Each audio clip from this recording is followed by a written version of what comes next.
যেখানে মনে হচ্ছে তোমার কথার গুরুত্ব নেই সেখানে কথা বলতে যেও না। যে জায়গায় তোমার মনে হচ্ছে যে তুমি ফিট হচ্ছ না সেই জায়গা থেকে নিজেকে সরিয়ে নাও।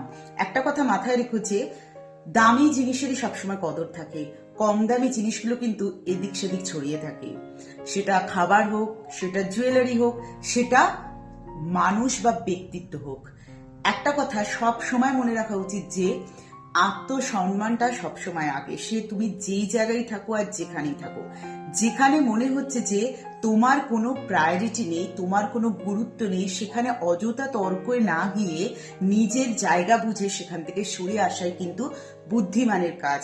তারপরে সবটা জানার পরেও আমি তো এখানে থেকে থাকতে পারবো না, আমি এখান থেকে সরে গেলে কি হবে, এই জিনিসগুলো ভাবা কিন্তু বোকামি। কারণ মানুষ সব সময় দামি জিনিসের কদর করে, যেখানে সস্তা জিনিস সেখানে কিন্তু মানুষ কখনোই কদর করে না, মনে রেখো।